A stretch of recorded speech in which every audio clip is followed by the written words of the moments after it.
लोग सोचते हैं बुरा कर्म करूंगा और मुझे फल नहीं मिलेगा। नहीं, बुरे कर्म का फल अवश्य मिलता है। कोई बुरे कर्म करके बच नहीं सकता है इस संसार में। हर व्यक्ति को बुरे कर्म का फल मिलता है। तो कैसे मिलता है? क्या इसी जीवन में मिलता है या मृत्यु के बाद मिलता है? हर कर्म का फल होता है, अलग अलग स्थिति पर मिलता है। जैसा कि कुछ कर्म होता है तुरंत मिलता है। किसी को एक चाटा मारो, वो दूसरा चाटा हमें लगा देगा, हमें ये कर्म का फल तुरंत मिल जाता है। और कर्म का फल होता है जो एक दिन के बाद मिलता है।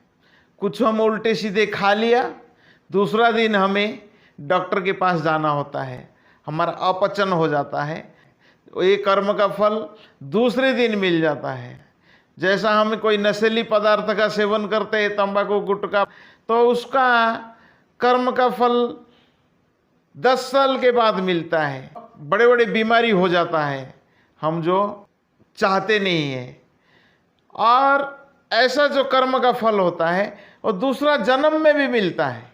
जैसे कि मांडव्य ऋषि बाल्यकाल में एक तितली के पिछले भाग में एक कांटा चुभाए थे, तो उन्हें सूली पर चढ़ाया गया था।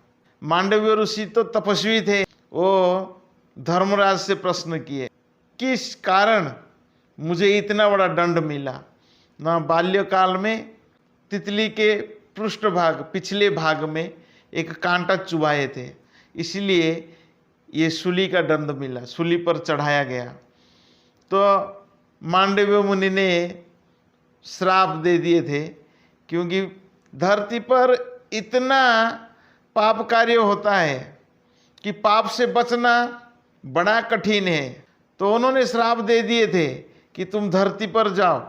धर्मराज इस पृथ्वी पर विदुर बनकर आए थे। धर्मराज को भी इस पृथ्वी पर आना पड़ा। पाप कार्य का तो दंड अवश्य मिलता है, हर कर्म का फल तो अवश्य भोगना ही पड़ता है। तो कुछ कर्म का फल दूसरा जन्म में भी मिलता है। तो धर्मराज को भी एक शूद्राणी का गर्भ में जन्म लेना पड़ा, क्योंकि वो धर्मराज का पदवी पर रहकर ठीक से निर्णय नहीं किए थे। धर्मराज ही विदुर बनकर आए थे।